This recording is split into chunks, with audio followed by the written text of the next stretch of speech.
So syempre mga kasanay, kakailanganin natin dito pag nagbubong na kasi sa... Ito na po yung bakal, kompleto na po yan.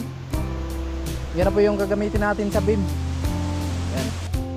At si Baby Gia, kapitbahay. anong ulam yan? Alimasag? Limasag. Alimasag na may gata. Upo. Wow. 70. Tapos aircon pa mga kasane. Grabe yun ah.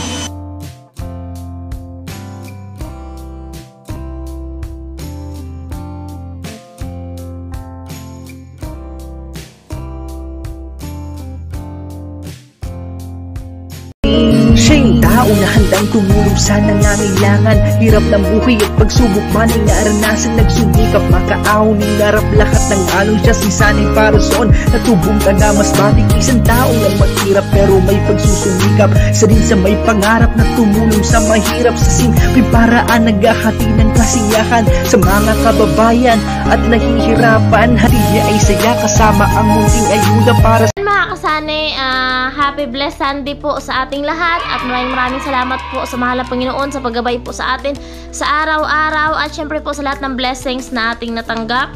Maraming salamat po at syempre sa mag-asawa kay Ma'am Evelyn and kay Sir Ramon. Sobrang maraming salamat po sa tulong ninyo Sir and Ma'am. Syempre kay Kuya Rolando and Ate Helen, kay Obet and Ate Arlinda at sa lahat po ng sponsor.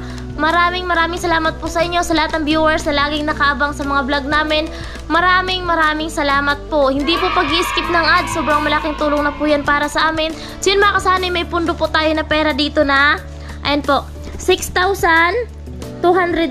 So ang gagawin po namin ngayon, kasi araw ng linggo, so mag-ano po kami mga kasanay, magpunta po kami ng hardware at magpa-deliver na po kami ng buhangin. Hindi ko sure kung ma-deliver ngayong araw na to kasi nga linggo or bukas, okay na bukas ng umaga i-deliver nila. So mag-order na kami ng buhangin mga kasanay kasi meron pa naman po tayong buhangin. Ang kaso lang nga lang po ay kunti na lang. So kukulangin po tayo sa pagbuhos natin sa biga. Kaya mag-order na lang po kami ng buhangin ngayon. Kasi kung hindi naman po yun maubos mga kasanay, magagamit pa naman po yan sa flooring. At bakal mga kasanay, buhangin at bakal at kung may sobra pa, semento. Kasi isang sako na lang po yung semento natin dito. At meron pang sintadahan silang sani dito sa guest room. Kasi meron pang 2 patong na lang mga kasanay. At yung isang poste ay bubuhusan. So kung may sobra, semento, ayun, semento, bakal at saka buhangin po yung order natin mga kasanay. At sobrang maraming salamat po sa inyong lahat mga kasanay. At I love you all. And happy blessed Sunday po sa ating lahat mga kasanay. Kakauwi lang namin galing sa bayan ng San Pascual. At nagkambas kami ng kalan para magagamit namin dito sa kusina. At again, so maraming salamat sa mag-asawa, Kuya Obet and Ate Erlinda. Ayan, more blessing pa po ang darating sa inyo. At ingat po kayo palagi. At maraming salamat sa mag-asawa, Ma'am Evelyn, tapos kay Sir Ramon. Ayan, thank you very much po talaga sa na-share yung blessing sa amin. At ayan, so beam na lang po yung kulang para dito sa kusina at makabubong na tayo mga kasanay. At ayan, so meron pa naman pong natira na budget dito. At maraming salamat din kay Kuya Rolando and Ate Helen, ayan, sa dagdag budget para dito sa kusina nung nagpadala siya ng 3,000, no? So ngayon bibili muna tayo ng materials mga kasanay para kinabukasan po ay naka-ready na po yung mga materials natin, no? So yung kulang po dito is bakal, simento, buhangin, no? So tingnan natin kung magkasya po yung budget na natira po natin dito, no? So ayan, abangan nyo na lang mga kasanay kasi pupunta ako doon. At yung kahoy po na gagamitin natin dito sa pag-scaffolding, so nandito na po mga kasanay. At ipapatayo po natin yan. So mamaya pag kaya pa mga kasanay, kung may oras pa, so ipapatayo po natin yung mga poste dito sa likod, no? Para gawin natin patungan. So abangan nyo na lang kasi sobrang naka-excited talaga. At sobra ka talaga ako nagpapasalamat sa inyo mga kasanay sa walang sawa nyong suporta, lalo na sa Team Paway, Kuya Nuli, at sa lahat ng mga sponsor na bumubuo sa Team Paway. Maraming salamat po talaga. At ayan, kaunti na lang mga kasanay. Bukas banatan na natin to. Magbabakal na tayo dyan. At syempre maglagay muna tayo ng patungan dito sa likod mga kasanay kasi hindi naman pwede na gagawa tayo dito na walang patungan, no? So meron tayo dyang kahoy. Nagpaputol na ako nung kahapon pala, ayan, sa bayaw ko, para gagamitin po natin dito sa patungan, no? So ayan, grabe, sobrang saya mga kasanay. Ayan, dito na kami. gawin mo? Ito Sa CR ba yan? Hmm. Yun mga kasan, nandito kami sa hardware at bibili tayo yung ngayon natin na pera. Bibili natin ng buhangin. Bibili order natin ng buhangin at magtingin-tingin na rin din tayo dito sa mga kakailanganan natin doon sa bahay. At ayan. So, syempre mga kasan, kakailanganin natin dito pag nagbubong na. Kasi sa, tawag doon? Plasing. Din mga kasan, may mga, ano kasi dito, may mga pintuan para sa CR. So, magtanong tayo kung magkano to, at least meron tayong idea kung magkano yung ano natin sa CR. So, bibili tayo niya ng flexible hose kapag bago magbuhos sa biga. Kasi abang natin yan para sa kuryente mga kasani. So, di mo na siguro tayo mag-i-stack ng semento. Di ko lang alam kay Sani kung mag-i-stack tayo ng semento. Kasi yung semento na andun kasi mga kasani, medyo ano na, nanigas-nigas na. Dito tayo sa cashier.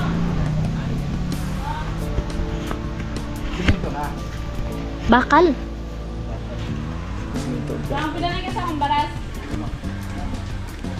Inaantok yung isang tindera. Kailangan natin ng bakal doon mga kasani. Na bakal tapos noisy. Kampong Noibi tapos ilang 10. 18. Ha? Punta na ako dito. Kaya dito mga kasani sa share pa ano tayo pa total kung magkano.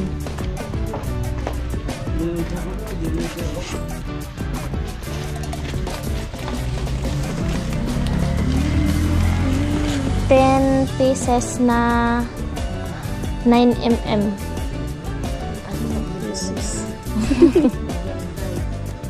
Pila ganito na 10?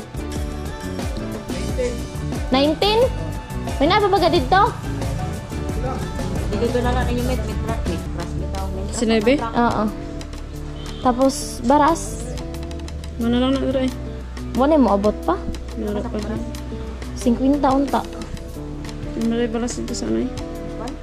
Ban.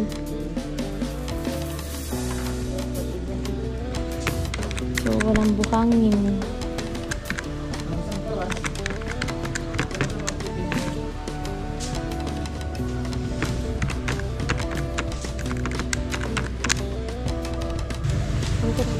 Ito 7 ka ng aluminum. Ako 7 daw.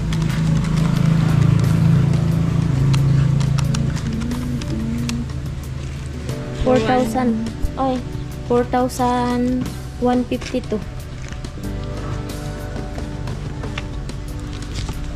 Sila? 4,152. Diretso ya?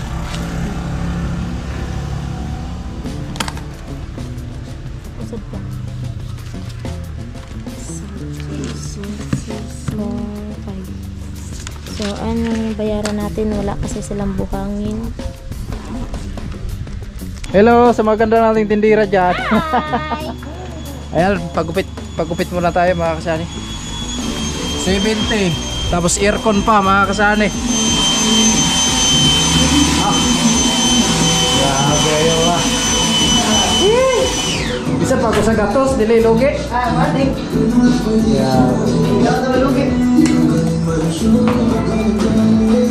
Yo ha. Yan.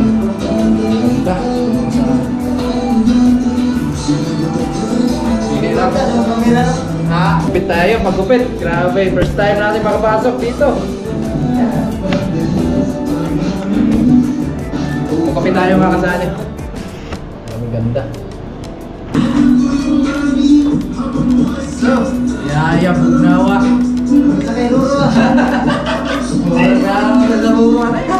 Pili tayo, pili. Kung ano yung maganda yung gupit. Yes.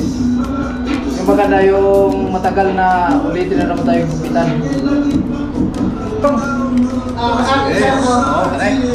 Oo. Yan, ganda yan.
ng gupit.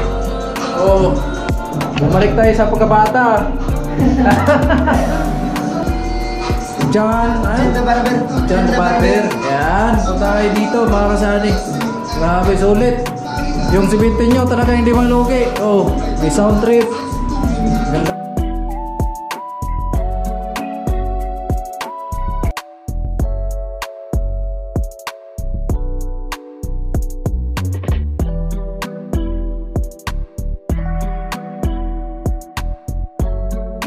Ayan, tapos na tayo paggupit mga kasani. Salamat kay Junjun. Yun. Ayan, grabe. Oh, solid. Solid. Grabe.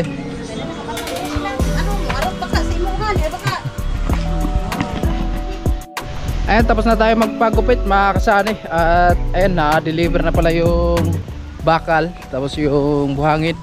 At yung buhangin po ay nasa kung pa lang yung na-deliver nila. 19 sako pa lang yung na-deliver nila dito. At bukas na daw yung iba mga kasani. At nandito na po yung bakal. Kompleto na po yan. Yan na po yung gagamitin natin sa beam. Yan. So gagamitin natin yan dyan sa taas mga kasani. Yan. So Sinday at si Baby Gia. Kapitbahay. Anong ulam yan? Alimasag? Limasag. Alimasag na may gata. Upo. Wow. No? At kompleto na yan mga kasani. Yan, bukas another start tayo sa ating ginagawa dito sa kusina. At para makabubong na tayo mga kasani. At ayan, so mamaya po ay abangan nyo na lang kung magkano po yung nagastos natin ngayong araw. At si Inday na po yung bahala magtutal, no? At ayan, kakain muna tayo mga kasani. At lupit talaga ng gupit ko ah. Salamat sa pinsan ni Inday or pamangkin pala.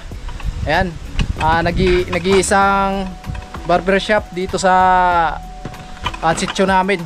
At akalain nyo naka-aircon pa tayo mga kasani. At nasa 70 yung bayad natin. Kasi may aircon. Sa buong Burias, siya lang yung may tawag dito mga kasani, siya lang yung may barbershop na naka-aircon. Dati kasi mga kasani is nagtatrabaho lang siya sa may mga barbershop. May ano lang siya, porsyento kumbaga. Tapos siguro nakahanap siya ng idea at ayun, maganda pag nakapagtayo siya ng sarili niyang barbershop doon lang din sa bahay nila at napundar na siya. At kasi sana nagpagupit kanina lang siya talaga siya nakapasok doon at kanina lang siya nagkaroon ng time para magpagupit. Sobrang busy kasi natin kaya hindi agad tayo nagpagupit, no? So ngayon okay na at araw ng linggo kaya nagpagupit na ako mga kasani. Ayan, abangan nyo na lang mamaya mga kasani yung total natin sa nagastos po natin ngayong araw. Right? Yun mga kasani, total time na po tayo at ayun nga po yung natira po sa ating pondo ay 6,231. Then bumili po tayo mga kasani ng, ito po yung resibo mga kasani. Ayan. Bumili po tayo ng 9mm na 10 pesos. Ang 9mm po na isang piraso ay 115. Din yung 10 pesos ay 1,150. At yung 19 pesos din po na bakal din po na 10mm ay 158. So yung 19 pesos mga kasani is 3,002. At ayun nga kasani, itong bakal na to mga kasani ay para na po ito sa ating biga. At yung buhangin po mga kasani ay meron lang po silang 9-10 sakong buhangin. At yung ordering po kasi natin is 50 sakong buhangin. At ay mga kasani, mag-ano na lang daw po sila, dadagdagan daw po nila yung 19 pesos na ano para makumpletong 50 at para may deliver dito sa atin. So hindi pa po natin yung nabayaran mga kasani. Kaya yung total lang po dito ay 4,152 yung nabayaran natin sa hardware at dineliver na po nila yan mga kasani. At ito na po. Yung pundo po natin na pera ay 6,231, then yung bawas ay 4,152.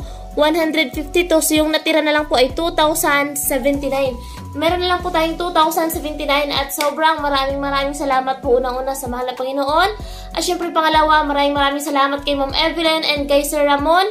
Syempre kay Kuya Rolando at Helen, and shout out po kay Kuya Obet and Ate Erlinda. At sa lahat ng mga sponsor mga kasani at sa lahat ng viewers namin na laging nakaabang sa mga vlog namin. Maraming salamat po sa inyong suporta mga kasani at ingat po tayong lahat palagi and God bless po and I love you all.